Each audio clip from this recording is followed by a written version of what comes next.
تھی۔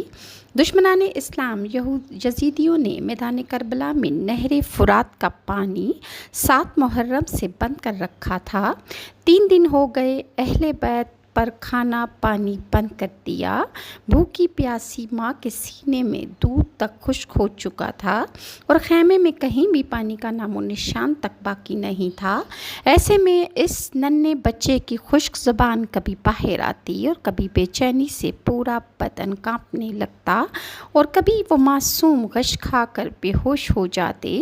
پھر چند لمحوں بعد ماں کی طرف دیکھتے اور اپنی سوکھی زبان ماں کی طرف دکھاتے تو کبھی باپ کو دیکھ کر ان کی طرف دکھاتے۔ معصوم بچہ کیا جانے کہ ظالموں نے ان کے اوپر دانہ پانی بند کر رکھا ہے۔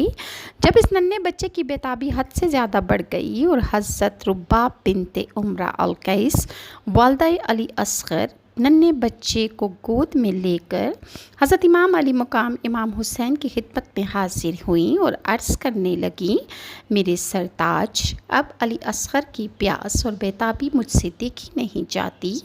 آپ اس کو گود میں لے کے جائیے اور ظالم دشمنوں کو دکھائیے، شاید ان سنگ دلوں کو اس بچے کی پیاس اور اس کی بےتابی پر ترس آ جائے اور وہ چند گھونٹ پانی اس کو پلا دیں۔ یہ ننھی سی جان 6 ماہ کا علی اصغر نہ جنگ کرنے کے لائق ہے اور نہ میدان کارزار کے قابل۔ حضرت امام حسین اس ننھے پھول کو سینے سے لگا کر سیاہ دل دشمنوں کے سامنے تشریف لے گئے اور آپ نے فرمایا، اے میرے نانا جان کا کلمہ پڑھنے والوں، میں نے اپنا تمام کنبہ اور خاندان اور احباب کو تمہاری بے رحمی اور جور و جفا کی نظر کر دیا۔ اب بھی اگر آتش بغض اور عناد جوش میں ہے تو اس کے لیے میں حاضر ہوں۔ یہ میرا بچہ علی اصغر شیر خوار ہے، پیاس سے دم توڑ رہا ہے، تم اس کی بےتابی دیکھو اور کچھ شائبہ بھی رحم کا ہو تو اس کا حلق تر کرنے کو 1-2 گھونٹ پانی دے دو۔